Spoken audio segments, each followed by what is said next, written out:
Welcome in to another episode of Women's Basketball Now here on the Hoop Central YouTube channel. I am your host Hamilton Neal, and as always we want to thank all of the viewers out there for taking just a little bit of time out of your day to watch what we have here, as we have tons of content coming up here at the end of this month of June. Obviously we're getting close to the end of the month, getting closer to the month of July, and as this off season rolls on, it may feel like there's nothing going on in women's college basketball, but we still have a lot as far as recruiting goes. AAU ball has been going on for a while. Obviously that's going to be starting to wind down coming up, but players are still picking up offers, still picking up new interest. Obviously there are still some players on the move when it comes to transferring, and we'll go over some of that here on this show. As first we'll talk about 2024 5-star post Adhel Tac, picking up a lot of new offers, picking up a lot of interest right now. We'll go over her game and some of the schools that are on her. Then we'll talk about Khadija Faye transferring to Texas from Texas Tech, and that's obviously a very big pickup for the Longhorns, and we'll tell you why. And then we'll talk about Aaliyah Edwards from the UConn women's basketball team, as she has been invited to Canada's U23 training camp. So information on that coming up a little bit later, but again, first we're going to talk about 2024 5-star post Adhel Tac, as she has received some recent interest from the UConn women's basketball team. Some of her offers include Indiana, SMU, Texas Tech, Oklahoma State, North Texas, and Lamar. Now currently right now she's ranked 12th overall in the class of 2024 according to ESPNW, and the only post player ranked ahead of her is Blanca Thomas. And again, this is a 2024 class that is very, very heavy on guards. A while back we had a video breaking down the new ESPNW rankings, and something that we pointed out there was, again, it's very, very heavy with point guards and with shooting guards and wings as well, but it's very light on forwards and post players. Now you have Joyce Edwards at number 1 right now. She's a forward. Sarah Strong is right up there in the top 5. She's a forward. And then you have Blanca Thomas. She's a post player, as is Adhel Tac, but those are the top 4 players in the front court right now. So schools are going to have to really lock in as far as post players are concerned on either Blanca Thomas or Adhel Tac. And as far as UConn right now, they are recruiting Blanca Thomas, as are many of the other top programs in the country, like South Carolina, North Carolina, NC State. Some of those in-state schools are on her because she plays in North Carolina, in Charlotte, so you expect the ACC schools to be on her, especially the big name ones, again, like the Wolfpack and like the Tar Heels. But UConn is involved there, and they're starting to get involved here with Adhel Tac, really because it's more likely at this point that Blanca Thomas stays in state or closer to home than going somewhere else. Now again, that is a possibility that she could go anywhere. She has her pick of where she wants to go, but it looks more likely at this point that she's going to stay local, maybe play for a school like North Carolina State. So if that does indeed happen, they have to lock in on a player like Adhel Tac, who is at 6'5", again, plays the post position, plays for South Grand Prairie High School in Texas, and put up some great numbers for them this past season, led them on a great run in their state playoffs. And when you look at the scouting report for Adhel Tac, you really look at defense before offense. Now she has a great offensive skill set, but first looking at the defensive end of the floor, she challenges all of those shots that come her way. She blocks shots with elite defensive instincts, and I think she is the best defensive post player here in the class of 2024. And you can make an argument that she is the best overall defensive player regardless of position in this class. Very, very strong rebounder on both the offensive and defensive ends, and offensively she can face up. She's starting to develop that. She can score on the block, and she draws a lot of double teams. So very, very much so a complete player here in this 2024 class. And again, good to see UConn getting a little bit of interest going here. And you saw her recently pictured with Sue Bird when Seattle was there visiting the Dallas Wings. So that obviously got some people talking. Obviously it's just been announced that Sue Bird is going to retire after this 2022 WNBA season, and obviously was a UConn great, and in the opinion of many is that she is the greatest of all time in the WNBA and women's basketball. And obviously when you look at everything she's been able to do, it's just been incredible, with the Olympic gold medals, 4-time WNBA champion, list goes on and on. And again, we're going to talk more about that as we get more WNBA podcast stuff going.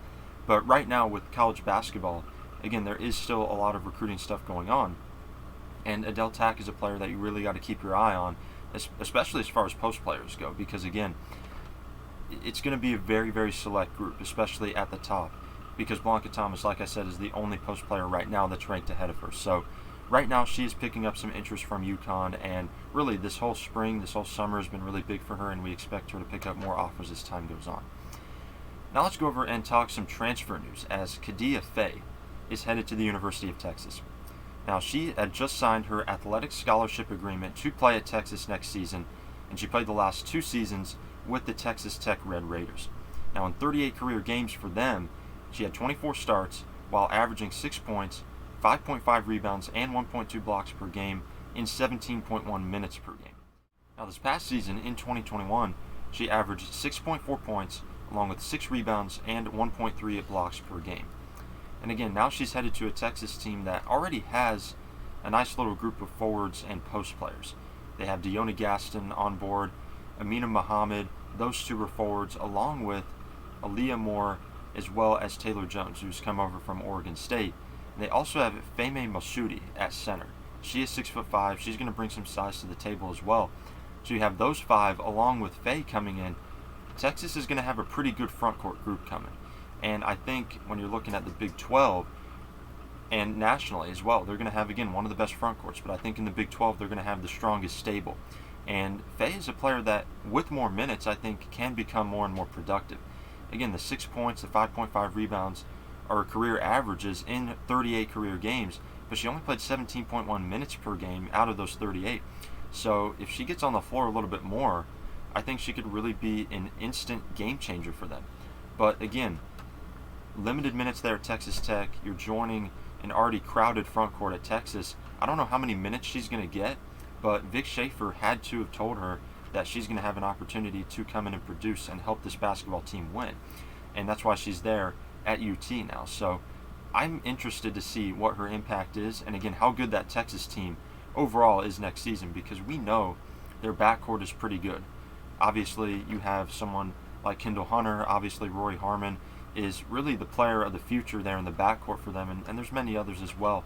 And I think it's a Texas team that can get back to an Elite Eight. This past year, they got there, lost to Stanford. I feel like coming up here, they're going to have a great opportunity to make another run next season. So I love what Vic Schaefer's doing, again, just like he did at Mississippi State, making the front court the top priority first, and then looking at the wings and the backcourt players.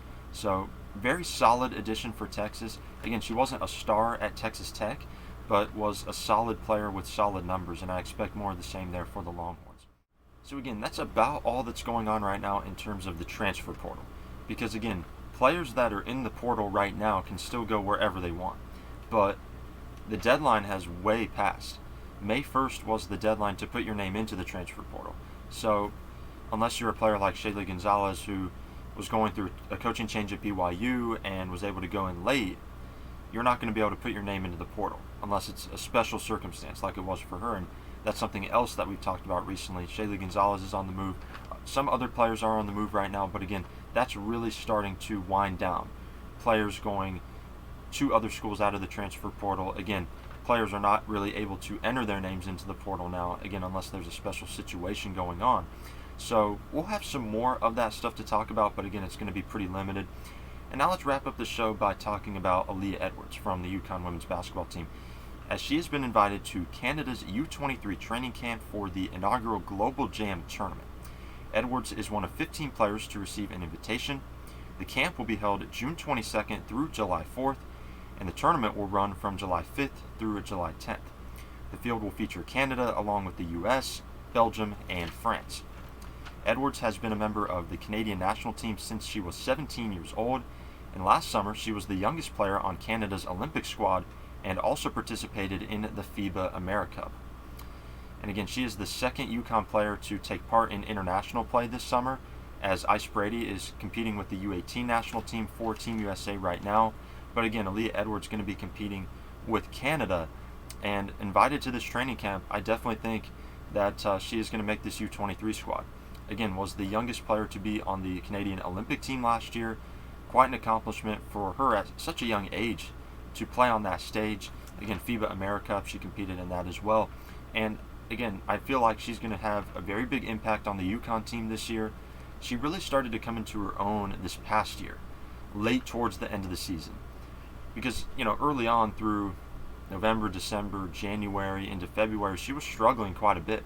But once March came around and once Paige Bueckers came back, she started to play better. And we saw how good she played in her freshman year in tandem with Paige Bueckers. Those two working together in the pick and roll action, and the screen game was just working to perfection. I think they started to get some of that going again as the season started to wind down this year. And I think, again, when Paige is on the floor, Aaliyah Edwards plays a lot better. But again, she has that mid-range jumper down.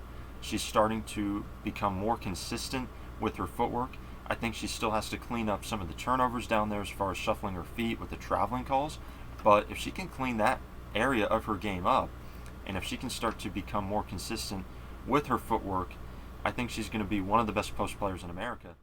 And again, just having that opportunity to go into FIBA play, go into international competition, it's just a good change of pace from what the normal setup is in the summer for a college basketball player. And again, I feel like this will really do her well. And obviously this tournament, only July 5th through 10th, so it's not going to run very long.